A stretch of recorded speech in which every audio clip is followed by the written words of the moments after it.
Hello students and Jai Hind all of you. Welcome back to the second part of the chapter for students of class 11 from our English Hornbill book.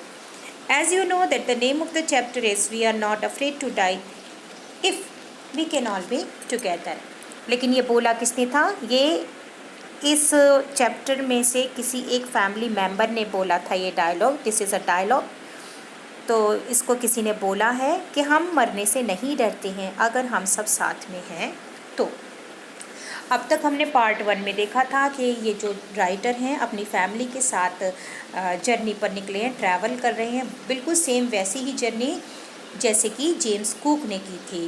James cook ने जो journey की थी और जो सी root उन्होंने अपनाया था वो बता रहे हैं कि हम भी उसी सी रूट पर चल पड़े. यानी कि वो लोग भी उसको डुप्लीकेट कर रहे थे और उनका एम क्या था?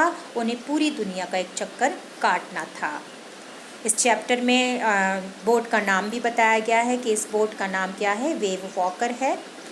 और उन्होंने अपनी जर्नी स्टार्ट की थी कहाँ से? प्लायमाउथ से, जो कि इंग्लैंड में लोकेटेड है. फिर वो वहाँ से मतलब ईस्ट की तरफ आते हैं और फाइनली अफ्रीका क्रॉस कर जाते हैं. फिर वो लास्ट अफ्रीका के बाद केप टाउन पहुँचते हैं.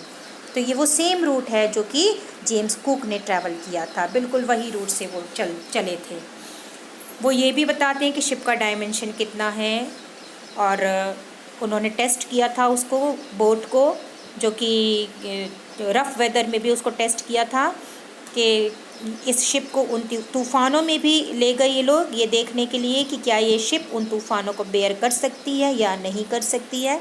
जर्नी के 3 पार्ट्स बताए गए थे जिनमें से फर्स्ट पार्ट उन्होंने बहुत आसानी से कवर कर लिया था. प्लायमाउथ से केप टाउन तक उन्होंने कवर कर लिया था.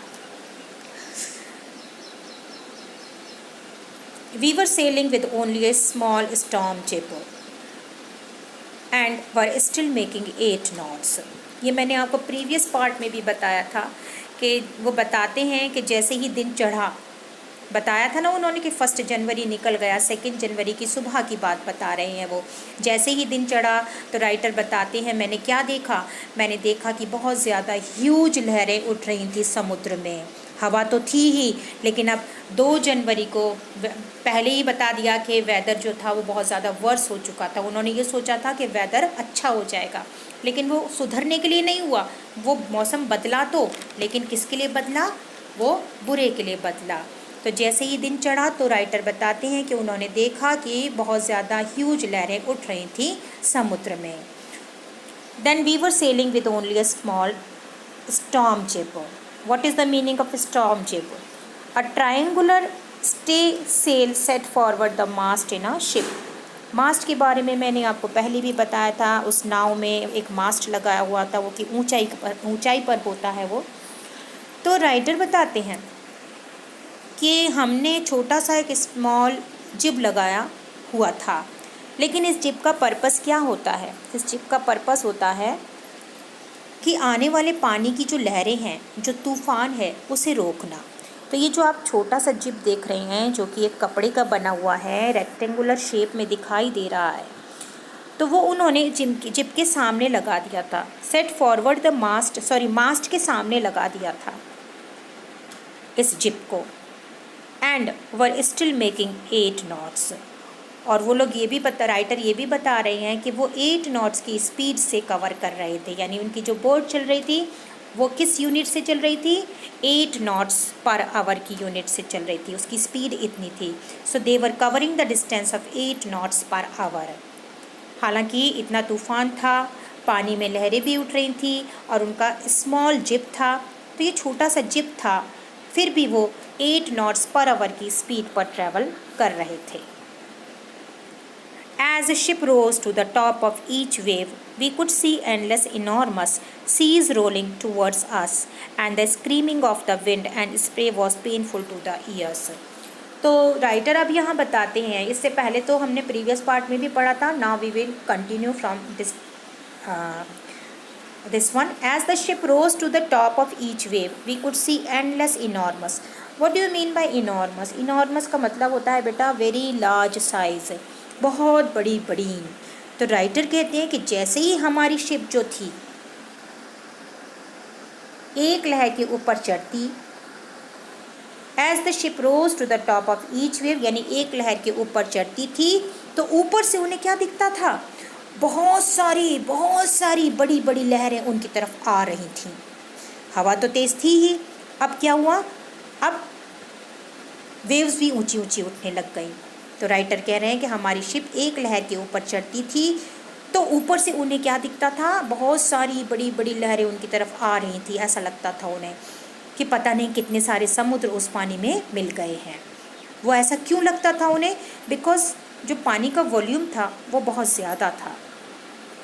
तो सी इज़ रोलिंग टूवर्ड्स अस, वो बता रहे हैं ना कि हमारी तरफ आ रही थी, ऐसा लग रहा था। एंड द स्क्रीमिंग मीन्स चिल्लाने की आवाज़ आ रही थी। किसकी, उन हवाओं की, जो ज़ोर ज़ोर से हवाएं चल रही थी उनके चिल्लाने की। यानी हवा जब चलती है तो उसकी आवाज़ निकलती है ना, तो साथ हवा के चिल्लाने की आवाज़ ही आ रही थी। और हवा इतनी तेज़ थी, हवा इतनी तेज़ चल रही थी कि हवा की जो आवाज़ थी वो भी कानों में क्या कर रही थी, दर्द कर रही थी। पेनफुल टू द ईयर्स, दर्द कर रही थी। और साथ में क्या हो रहा था, बौछारें, छींटें पड़ रही थी। यानी तेज़ हवा के साथ साथ पानी की बौछारें भी थी और हवा की जो लहरें थीं, हवा की जो आवाज़ थी वो कानों को क्या कर रही थी, दर्द कर रही थी। To slow the boat down, we dropped the storm jib and lashed a heavy mooring rope in a loop across the stern. ये जो आप पिक्चर देख रहे हैं इससे पता चल जाएगा आपको, ये यहाँ पर एक ये चीज़ जो आ रही है, दिस इज़ एंकर, इसे हम एंकर कहते हैं या फिर रस्सी कह लो। एक एंकर भी है, साथ में रस्सी भी है। तो ये क्यों लगाया जाता है, ये बेड सी में लगाया जाता है। अब राइटर यहाँ बताते हैं to slow the boat down. अब उनकी तो स्पीड काफ़ी तेज़ चल रही थी, 8 नॉट्स पर आवर के हिसाब से चल रहे थे वो लोग। अब उनको क्या करना था, क्योंकि हालत और सिचुएशन ज़्यादा ख़राब हो रही थी तो उन्होंने सोचा अब हमें अपनी स्पीड को कम कर देना चाहिए। तो to slow the boat down, उस बोट की जो स्पीड थी उसको कम करने के लिए we dropped the storm jib and lashed a heavy mooring. वो बताते हैं कि हमने जो स्टॉर्म जिब थी उसको नीचे गिरा दिया और लैश्ड अ हैवी मोरिंग, यानी कि उन्होंने एक गांठ बांध दिया। अब गांठ तो आपको पता होगी, इस तरीके से बांधते हैं हम लोग, इस तरीके से रस्सी में लेकर बांध देते हैं। तो वो बता रहे हैं कि हमें अपनी स्पीड को कम करना था तो हमने बड़ी भारी सी जो रस्सी थी, हैवी मोरिंग मीन्स रोप्स कह सकते हैं हम, एंकर भी कह सकते हैं, चेन्स भी कह सकते हैं। तो उन्होंने यहाँ जो पीछे का जो पार्ट था जिसको हम कहते हैं स्टर्न, ये स्टर्न से उन्होंने अपना जो एंकर था वो रस्सी ली उन्होंने और रस्सी से ये जो एंकर था उसको बेड सी में डाल दिया ताकि ये जो एंकर है वो नीचे अटकेगा तो जो स्पीड है बोट की वो स्लो हो जाएगी। तो उन्होंने ऐसा ही किया कि अपनी स्पीड को कम करने के लिए उन्हें जो स्टॉर्म जिप थी उसको क्या किया, एक रस्सी से बांध दिया, लैश्ड कर दिया। लैश्ड यानी बांध देना। किससे बांध दिया, हैवी मोरिंग रोप से बांध दिया उन्होंने उसको, और फिर across the stern.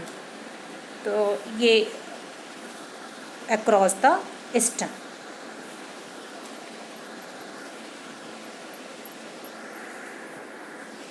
Then we double lashed everything. फिर वो बताते हैं, राइटर कहते हैं कि उसके बाद हम मतलब बहुत एक गांठ से तो कुछ फ़र्क नहीं पड़ने वाला था हमको, तो हमने उसमें डबल लैश कर दिया। हमने डबल गांठें लगा दी उसमें, एवरीथिंग, हर चीज़ में। जैसे कि आप पिक्चर में देख रहे हैं इस तरीके से उन्होंने इस तरीके की गांठें बना दी, उसमें डबल लैश कर दिया। हर चीज़ को उन्होंने वहाँ पर जो चीज़ें ऐसी थी जिनको रस्सी से बांधा जा सकता था और अपने आप को बचाने के लिए क्या क्या कर सकते थे वो सारी चीज़ें उन्होंने करनी शुरू कर दी। तो बता रहे हैं कि then we double lashed everything, हमने मतलब डबल गांठें लगाएं, डबल तरीके से उसको बांध दिया था। राइटर का कहना ये है। फिर वो कहते हैं went through our life raft drill. तो ज़िंदगी से बचने के लिए जो भी चीज़ें उनको पहननी थी, जैसे ये हो गया, ये हो गया, ये हो गया, ये सारी चीज़ें क्या हैं ज़िंदगी से, यानी पानी में जो भी चीज़ें, जिन चीज़ों की भी ज़रूरत होती है वो सब अपने साथ लेके गए थे। डोंड कर ली उन्होंने, पहन ली। डोंड मीन्स पहन लेना, वोर कर लेना। Oilskins means heavy cotton cloth waterproofed with oil and life jackets and waited. अब उन्होंने अपनी पूरी तैयारी कर ली थी कि या तो हम बचेंगे या फिर ज़िंदा रहेंगे। तो इसके लिए उन्होंने अपने बचाव के लिए बहुत सारी चीज़ें उन्होंने अपने साथ जो उनको पहननी चाहिए थी वो पहन ली, और जो चीज़ उन्हें करनी चाहिए थी वो उन्होंने कर ली थी।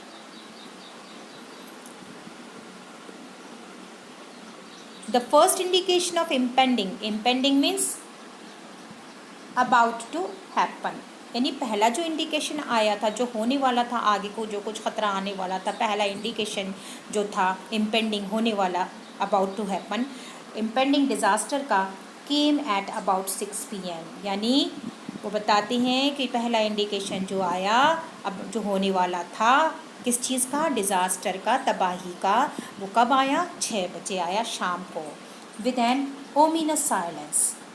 What do you mean by ominous silence? Ominous silence ऐसी चीज़ होती है जो कि बिना कहे आती है, कहते हैं ना शांत चीज़ ज़्यादा वो करती है, शांत तूफ़ान जो होता है वो एकदम से ख़तरा लाता है।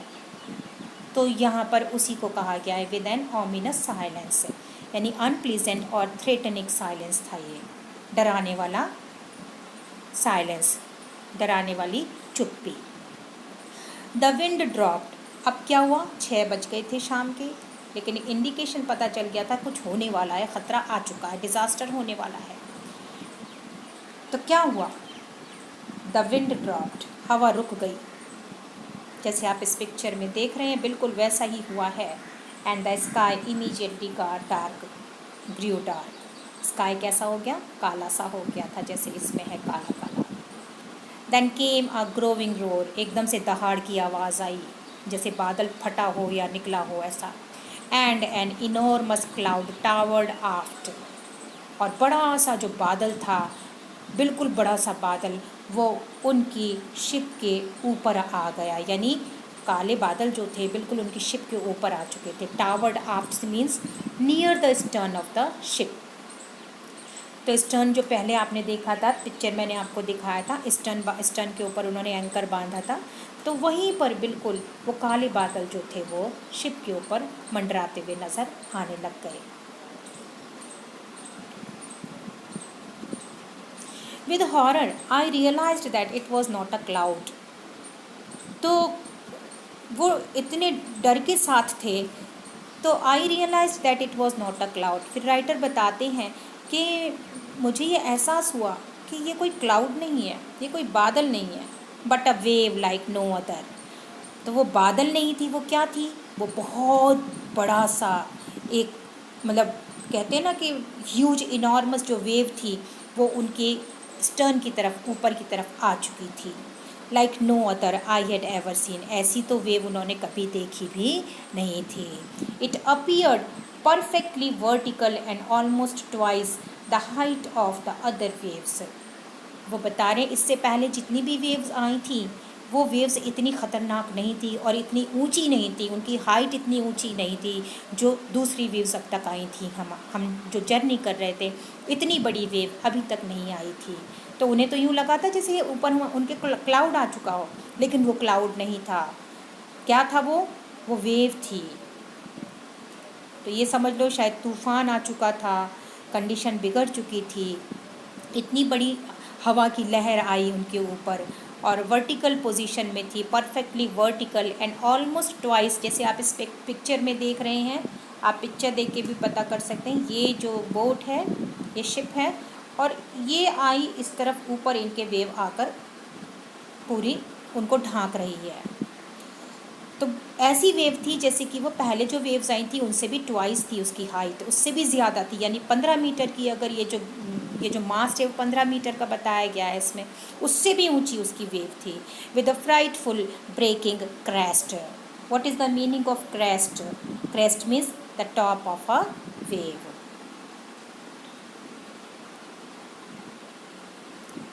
द रोअर इंक्रीज्ड, जो दहाड़ थी वो कैसी थी, वो बढ़ी हुई थी। The roar increased to a thunder as the stern moved up the face of the wave. अब आप इस पिक्चर में देख सकते हैं इस तरीके की सिचुएशन यहाँ पर बन चुकी थी कि उसने उस शिप को पूरा की पूरा इस तरीके से ढांक दिया था। Moved up the face of the wave and for a moment I thought we might ride over it. तो उन एक पल को तो उनको ऐसा लग रहा था कि हम भी इनके साथ साथ राइड कर जाएंगे, यानी बह जाएंगे। बट दैन अ ट्रिमेंडस, लेकिन अचानक से ट्रिमेंडस यानी very great amount, tremendous means very great amount, explosion हुआ। Explosion, shook, shook is the past tense of a shake, यानी वाइब्रेशन हुआ है बहुत तेज़, और उससे क्या हुआ, जो फ्लोर था शिप का, फ्लोर ऑफ अ शिप, वो मतलब उसको नुकसान पहुंचा।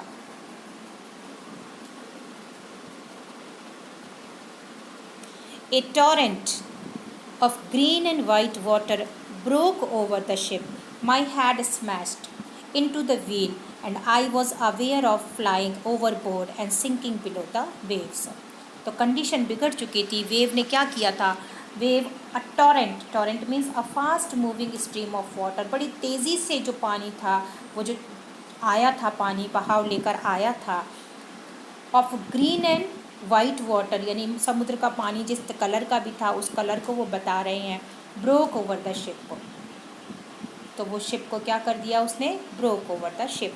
माई हैड स्मैश्ड, आप लोगों को तो बेटा पता ही है कि समुद्री जो लहरें होती हैं वो बहा कर ले जाती हैं लोगों को, तो ये तो एक शिप की बात थी, तो वो बता रहे हैं कि हमारी शिप जो थी वो इस तरीके से broke over my the ship, उसके ऊपर आ गया वो पानी जो था, माई हैड स्मैश्ड। और राइटर बताते हैं कि मेरा जो सर था वो स्मैश्ड हो गया, यानी ब्रोकन हो गया, बुरी तरह से घायल हो चुके थे वो, इनटू द व्हील, क्योंकि वो चला रहे थे, शिप को चला रहे थे, तो वो बता रहे हैं कि वो व्हील की तरफ, मतलब मेरा जो सिर था मेरे उस व्हील से टकरा गया, and I was aware of flying overboard and sinking below the waves. अब वो उसमें डूबने लग गए थे, राइटर जो थे वो कहते हैं वो अब मैं उसमें डूबने लगा था क्योंकि मेरी हालत बहुत ख़राब हो गई थी, मेरे को चोट आ गई थी। I accepted my approaching death, writer बताते हैं कि मैंने एक्सेप्ट कर लिया था कि मेरी अब जो मौत है वो नज़दीक है, अप्रोच कर रहा हूँ, आ चुकी है, सामने है मेरे।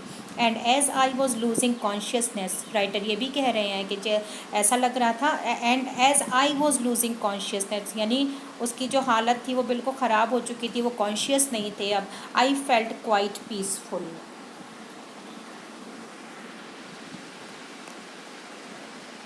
Unexpectedly my head popped out of the water, लेकिन फिर राइटर कहते हैं कि मैं नीचे सिंक कर रहा था पानी में, मैं डूबने लगा था पानी के अंदर, क्योंकि बोट जो थी वो भी डूब रही थी, जैसे आप पिक्चर में देख रहे हैं इस तरीके से बोट की हालत बन चुकी थी, वो नीचे की तरफ झुक गई थी पानी में बिल्कुल, और पानी अंदर आ चुका था पूरा जितना भी था बोट में। तो वो कहते हैं writer, unexpectedly my head popped out of the water, लेकिन पता नहीं क्या हुआ कि मेरा जो सर था वो एकदम से पानी से ऊपर आया, तो शायद उन्होंने हिम्मत की होगी अपने आप को बचाने के लिए, तो उनका जो सर था वो पॉप्ड आउट हो गया, ऊपर को आ गया था, दिखने लगा था पानी के ऊपर। A few metres away Wavewalker was near capsizing, और थोड़ी दूरी पर वो देख रहे थे कि उनकी जो बोट थी वेव वॉकर वो near capsizing, be overturned in the water, इस तरीके से जैसे पिक्चर में आप देख रहे हो ओवरटर्न्ड। हर मास्ट ऑलमोस्ट हॉरिजॉन्टल, और उसका जो मास्ट था वो लगभग के लगभग कैसा हो चुका था, हॉरिजॉन्टल हो चुका था, पूरी जो बोट थी उनकी वो पूरी टेढ़ी हो चुकी थी, ये समझ लो, तो वो अलग जाके गिरे थे पानी में। Then a wave hold her upright, my life line jerked taut, I grabbed the guard rails and sailed through the air into wave walker's main boom. What is the meaning of hurled? Hurled means throw with a great force. तो अब writer कह रहे हैं then a wave hurled, फिर जो wave थी, जो लहर थी, तो उन्होंने उसको क्या किया, हर्ल्ड, हर्ल्ड यानी जो वेव आई थी उसने राइटर को क्या कर दिया था, एक बहुत भारी फोर्स से दूसरी तरफ थ्रो कर दिया था। Her up right, my life line jerked taut. What is the meaning of doubt? Stretched or pulled tightly. I gripped the guardrails and sailed through the air into wave walker's main boom. ये जो हर है वो कौन है, ये writer की wife है, Mary की बात हो रही है, क्योंकि पूरी फैमिली साथ में गई थी, तो राइटर की जो वाइफ है वो कह रही हैं then a wave hurled her upright, वो जो मैरी हैं उनके अपराइट में उनकी जो लाइफ लाइन जर्क्ड थी, टाउट थी, ये पुल्ड जो उन्होंने पकड़ रखा था उसको। I grabbed the guardrails, वो बता रहे हैं कि मैंने तो गार्ड रेल्स को पकड़ लिया, यानी ये जो बोट है उसमें कोई चीज़ होती होगी, कोई पकड़ने का जो वो होता होगा, उसको पकड़ा उन्होंने। And sailed through the air into wave walkers main home.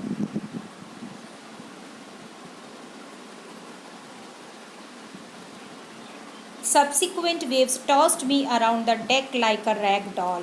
My left ribs cracked, my mouth filled with blood and broken teeth. Somehow I found the wheel, lined up the stern for the next wave and hung on. Writer यहाँ बताते हैं कि इस waves जो थी वो subsequent waves थी, उन्होंने क्या किया, मुझे बिल्कुल उछाल दिया, tossed me around the deck. तो वेव्स तो काफ़ी ऊंची ऊंची थी, उनका जो गर्दन थी वो ऊपर को आ चुकी थी, लेकिन अभी भी वेव्स इतनी तेज़ थी कि उनको, उस राइटर बता रहे हैं कि मुझे उस वेव्स ने क्या किया, मुझे उछाल के रख दिया, just like a rag doll, बिल्कुल जैसे चिथड़े नहीं हो जाते हैं डॉल के, उसी तरीके से इसने मुझे अराउंड द डेक, ये जो बोट का जो हिस्सा होता है, डेक होता है, पार्ट होता है, उसमें उसने उसको उछाल दिया। और वो कहते हैं जब मैं उछला तो मेरी जो लेफ़्ट रिब थी वो क्रैक हो गई थी, मेरे मुंह से खून बहने लगा था, भर गया था मेरा मुंह। एंड ब्रोकन टीथ, मेरे दांत जो थे वो भी टूट रहे थे। Somehow I found the wheel, फिर भी मैंने हिम्मत नहीं हारी, मैंने क्या फाउंड कर लिया, व्हील को फाइंड आउट कर लिया। Lined up the stern for the next wave and hung on.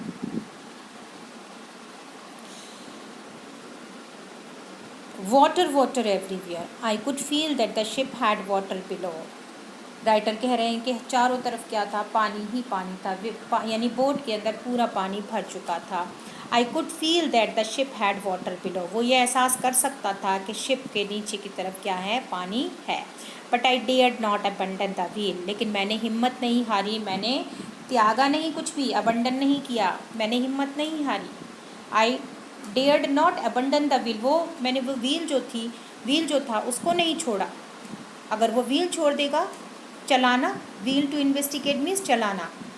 Suddenly the front hatch was thrown open, और अचानक से क्या हुआ, जब वो व्हील को पकड़ के वहाँ तक पहुँचा था हिम्मत करके, बोट के अंदर चारों तरफ पानी ही पानी था, इसकी हालत बहुत ख़राब थी राइटर की, उसे ऐसा लगता था कि मैं तो मर ही जाऊँगा, लेकिन तब भी उसने हिम्मत नहीं हारी थी।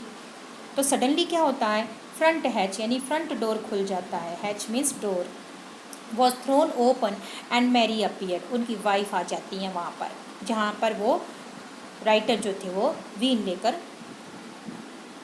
व्हील को पकड़े हुए थे। We are sinking, she screamed, उन्होंने कहा, किन्होंने कहा, मैरी ने कहा, अरे हम सब डूब रहे हैं, वी आर सिंकिंग, बड़ी ज़ोर से चिल्लाकर उसने ये बात कही। तो अब आप यहाँ पे पिक्चर देख सकते हैं, इस तरीके की हालत थी, वेव्स जो थी वो पूरी बोट को ढांक चुकी थी और पानी पूरी तरह से वेव में भर चुका था। लैरी और हर्ब जो उनके साथ आए थे, एक अमेरिकन था और एक स्विट्ज़रलैंड का था, दे वर पंपिंग लाइक मैडमैन, पागलों की तरह अंदर का जो पानी था, इसके अंदर जो पानी भर गया था बोट के अंदर, उसको एक एक करके निकालते चले जा रहे थे, कभी वो निकालता था, कभी ये निकालता था।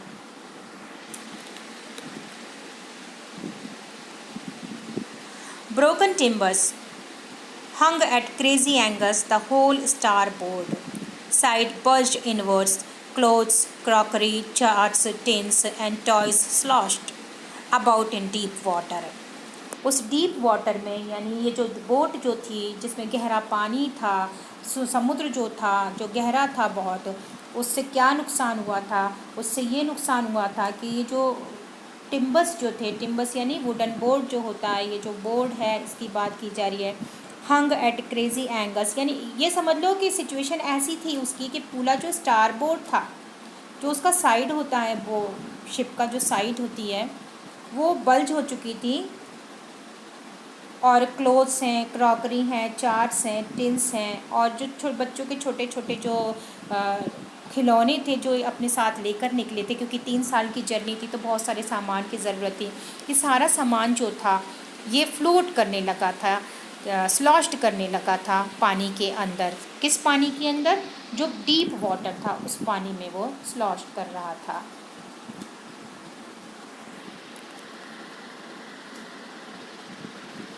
I half swam, half crawled into the children's cabin. Writer बता रहे हैं मुझे बच्चों की भी बहुत फिक्र हो रही थी कि बच्चे पता नहीं कैसे होंगे। बच्चों का भी रूम था उसमें बोट में। तो ये जैसे आपने टाइटैनिक में देखा है ना, बिल्कुल ये समझ लो टाइटैनिक की तरह इन्होंने भी शायद अपनी इस तरीके की बोट तैयार की होगी जिसमें अलग अलग कमरे थे। तो बता रहे हैं राइटर कि मैं इतनी तकलीफ़ में था, मेरे इतनी चोट लगी हुई थी, लेकिन फिर भी मैं आई हाफ स्वैम, मैं आधा क्या हुआ, आधा तैरता हुआ, आधा क्रॉल करता हुआ, रेंगता हुआ into the children's cabin, children के कैबिन में पहुंचा, क्योंकि बच्चों की बहुत चिंता थी उनको कि मेरे बच्चों की हालत कैसी होगी पता नहीं। तो वो जब वहाँ जाते हैं तो वो उनसे पूछते हैं क्या तुम लोग ठीक हो सब। आई आस्क्ड, बच्चे कहते हैं यस।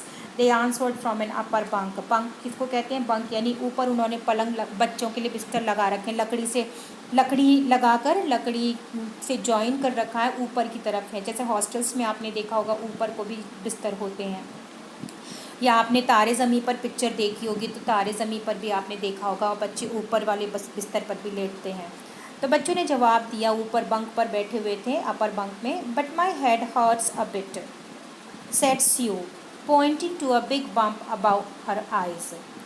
लेकिन वो जो बच्चों ने ये तो कह दिया कि हाँ हम सब ठीक हैं, वो उन्होंने जवाब भी दिया, लेकिन वो बच्ची जो थी, वो जो बेटी थी उनकी सुजैन, जिसको शॉर्ट फॉर्म में यहाँ दिया गया है सीयू, सीयू कहते थे ये। तो सीयू ने कहा कि हाँ पापा सब कुछ ठीक है, लेकिन मेरे सर पर चोट आई है, थोड़ी सी चोट आ गई है, हर्ट्स अ बिट। उसने अपना जो बम्प था यानी सूजन जो थी आँखों के आगे, अबव अबव हर आइज़ यानी ऊपर की तरफ वो सूजन आ चुकी थी, बम्प आ गया था, उभर आई थी थोड़ी सी उसकी वो जो चोट थी, वो उसने दिखाने की कोशिश की पापा को अपने। तो यहाँ से आपका ये चैप्टर यानी पार्ट जो है आपका कंप्लीट होता है। I will continue it with the third part in the next video. Thank you all of you.